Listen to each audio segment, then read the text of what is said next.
chamo Marcos Souza, tenho 29 anos e sou natural da cidade de Cedro, Ceará.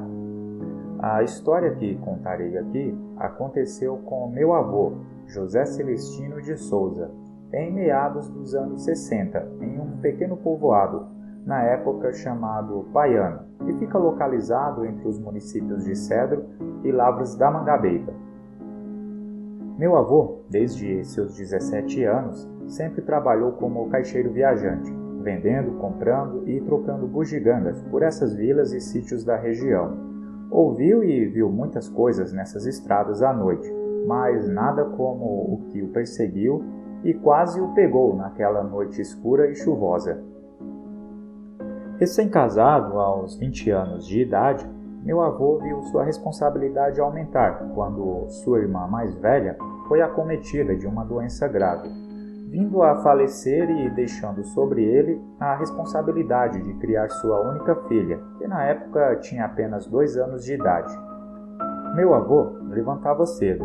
Às 4 horas da madrugada ele já estava de pé, fazia seu café preto e se dirigia até um pequeno baixio para buscar um de seus fiéis companheiros de estrada, o burrico que fora batizado por ele como Cardoso, e uma mula que não tinha nome. Depois ele o selava com uma cangalha, uma espécie de sela feita de madeira bruta, destinada a transporte de cargas em animais. Hoje até existem, embora pouco comum. Em seguida organizava suas mercadorias, as caçambas, e partia com o raiar do sol, vendendo, trocando e comprando outras mercadorias que já lhe tinham por encomenda. Após um longo dia de caminhada e trabalho, sempre retornava para casa ao final do dia, por volta das 5, 6 horas da tarde. Quando demorava, chegava às 7, 8 horas da noite, no máximo, não mais que isso. E essa era a sua rotina de segunda a sexta-feira. Durante essa época, ficou pronta a ferrovia que cortava o pequeno povoado, ligando o Crato à cidade de Cajazeiras, na Paraíba. Com isso, o pequeno povoado passou a ter uma estação de trem, local de parada para muitos passageiros que faziam o trecho Crato-Cajazeiras, mudando totalmente a rotina e a cara do pequeno povoado, que teve o silêncio de seus dias calmos rompido pelo barulho dos trens de carga durante a semana e da Maria Fumaça dos trens de passageiros nos fins de semana. O pequeno Paiano até ganhou novos moradores, as famílias dos operadores da estação de trem que passaram a residir no povoado, que agora não era mais um simples povoado, mas um distrito. A estação de trem trouxe o progresso. Empregos foram gerados de forma direta e indireta. Todos foram beneficiados, inclusive o meu avô, que passou a fazer um dinheirinho extra vendendo aos finais de semana cocada e água para os viajantes que ali paravam. Mas junto com a ferrovia não veio somente o progresso. Ela também trouxe pessoas e coisas estranhas. Andarilhos que pegavam o famoso bigu nos trens de carga durante a semana. Então moradores e funcionários da estação passaram a ouvir sons estranhos durante as madrugadas. E maquinistas de trens de carga relataram ter visto um animal estranho correndo na frente do trem, próximo à entrada do pequeno distrito. Meu avô, que sempre andava com uma faca na cintura, não acreditava nos rumores, mas devido ter encontrado por várias vezes seguidas um homem estranho, um andarilho com cara de poucos amigos, embaixo de um pé de juazeiro, numa estradinha, sempre no final do dia, quando voltava para casa, passou então a levar consigo um velho 22. Em uma manhã de sexta-feira, ao chegar em um pequeno povoado chamado de Curralinho, encontrou seu compadre Bertoldo, assustado e com uma cara de quem passou a noite em claro. "O que houve, homem? Que cara é essa?" "É a cara de quem viu o próprio diabo, compadre José", respondeu seu Bertoldo, apoiando-se na cerca de varas trançadas e observando com tristeza o chiqueiro de seus porcos. Meu avô então amarrou o jegue Cardoso em uma pequena árvore ao lado da casa e foi em direção ao chiqueiro, onde seu compadre estava desolado. Ao chegar mais próximo, ele ficou abismado com o que estava diante dos seus olhos. "Por Frei Damião, que houve aqui, compadre?"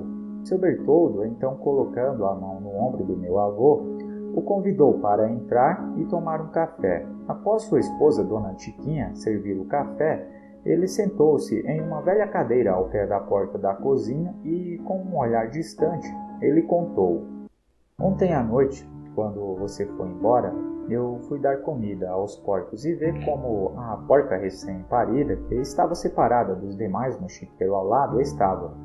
Foi quando, ao sair na porta da cozinha e andar em direção ao chiqueiro, vi que tinha um homem em pé na beira da mata, olhando os meus animais.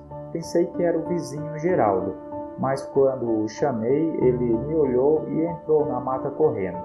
Então percebi que não era o Geraldo. E o que mais me chamou a atenção foram os seus olhos. Quando ele olhou na minha direção, eles brilhavam, iguais aos olhos de um gato quando está no escuro, sabe? Dei comida aos porcos e pude observar que eles estavam muito inquietos.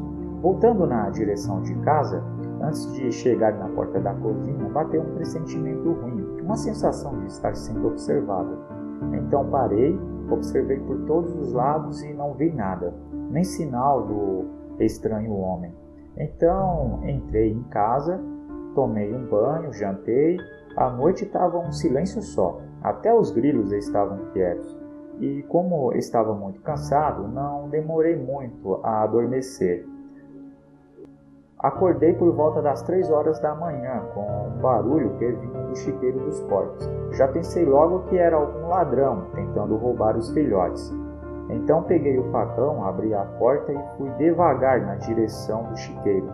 Foi quando o que estava dentro do chiqueiro, percebendo minha aproximação, se ergueu, ficando de costas para mim.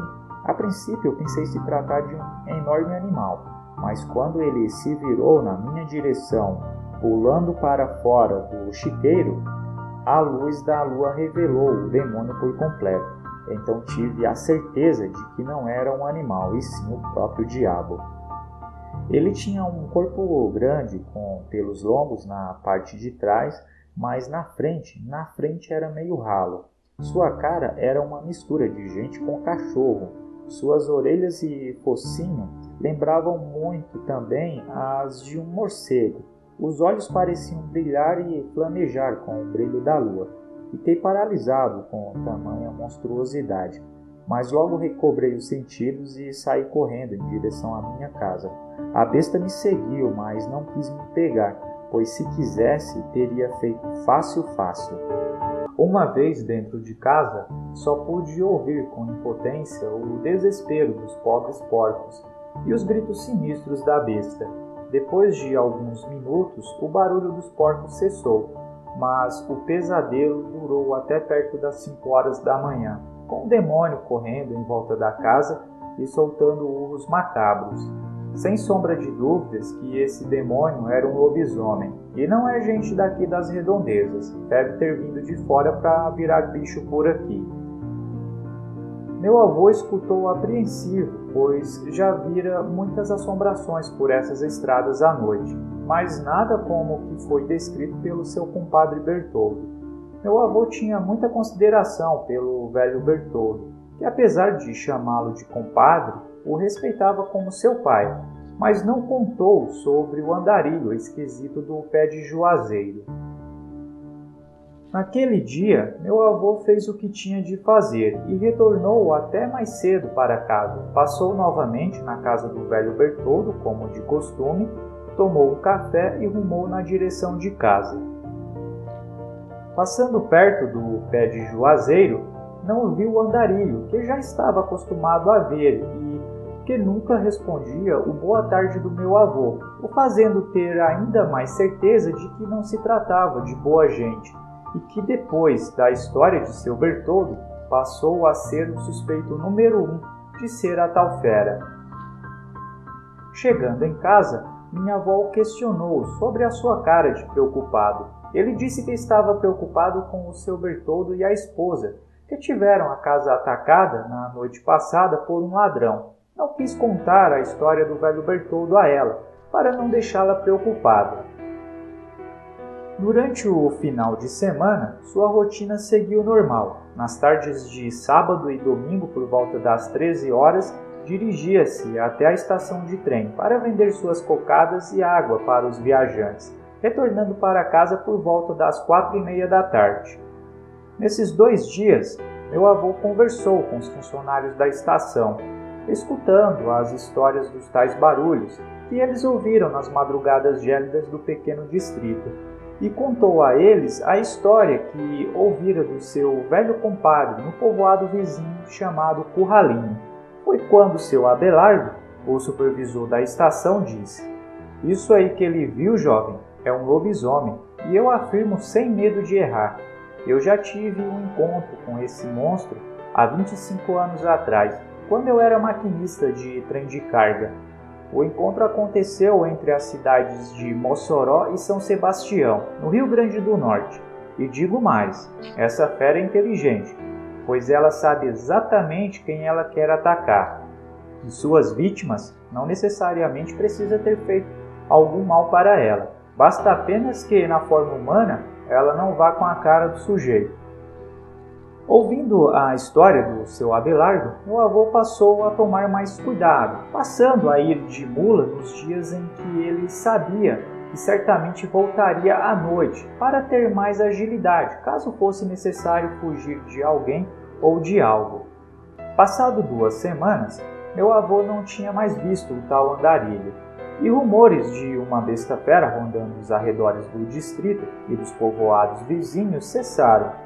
Mas logo tudo isso mudaria na quinta para a sexta-feira daquela semana. Era uma quinta-feira, por volta das 17h30. O sol já estava se pondo. Quando, voltando para casa, seu José avista o dito andarilho embaixo do velho pé de juazeiro. "Boa tarde", disse meu avô, já esperando ser ignorado como das outras vezes. Mas, para sua surpresa, desta vez o andarilho respondeu, com um sorriso sinistro de canto de boca: "Boa tarde, e logo será noite. Espero que o moço não esteja muito longe de sua casa", disse o andarilho. Mesmo sentindo um estranho arrepio, meu avô retrucou: "E por que não deveria estar?" "Ora, porque logo vai chover", acrescentou o andarilho novamente com aquele sorriso de canto de boca. Seu José seguiu seu caminho, sempre atento a qualquer barulho dentro do mato e com a mão no velho 22 para caso precisasse sacá-lo. Chegando em casa, deu um pouco de milho e água para o jegue Cardoso e o soltou no baixio atrás de sua casa. Naquela noite caiu o mundo, uma chuva torrencial que encheu e transbordou pequenos rios e riachos, tornando alguns povoados inacessíveis. Meu avô, já conhecendo a região como a palma da sua mão, sabia que naquela sexta-feira só conseguiria ir até o povoado chamado Umburana, que ficava logo depois do Curralinho. Nesse povoado, ele tinha apenas uma encomenda, que eram 2 sacos de milho e um de feijão. Na manhã seguinte, meu avô partiu cedo para fazer a entrega no povoado Umburana. Chegando no povoado vizinho, o Curralinho, encontrou seu compadre Bertoldo, novamente com uma cara de assustado e de quem dormiu pouco.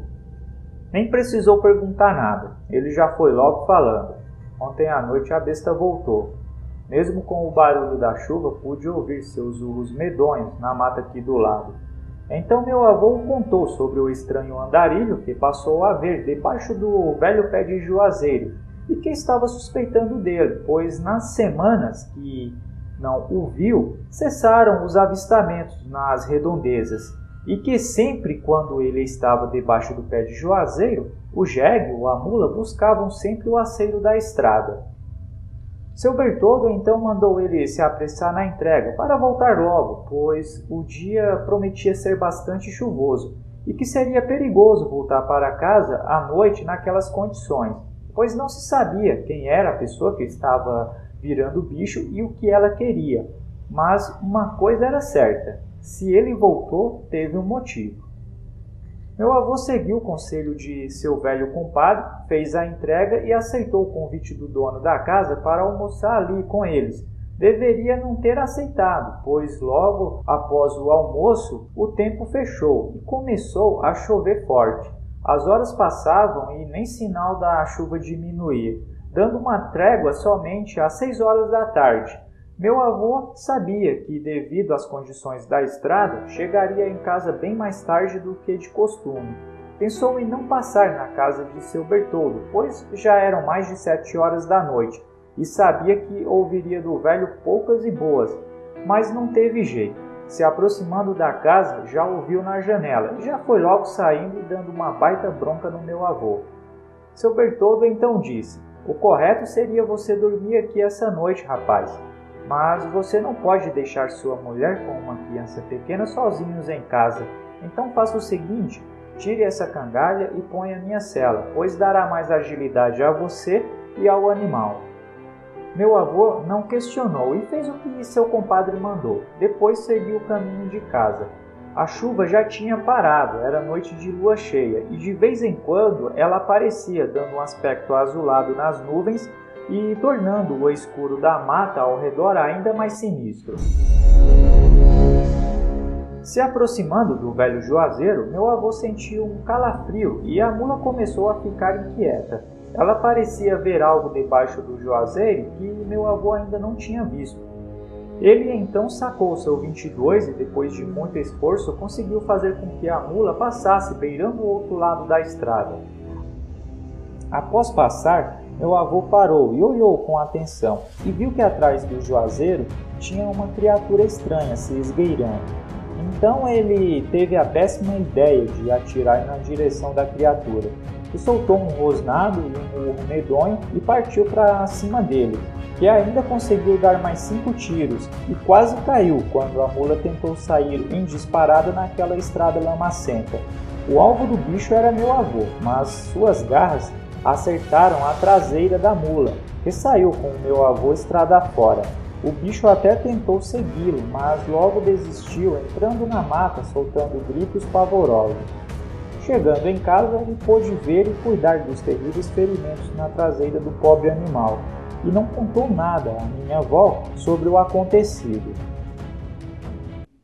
No dia seguinte, o povoado foi tomado por um alvoroço, pois próximo da linha do trem, na saída do distrito, foi encontrado um homem morto com 3 tiros, 2 na região do peito e abdômen e 1 tiro no olho. Meu avô se juntou à multidão de curiosos e pôde ver o corpo antes da chegada da polícia.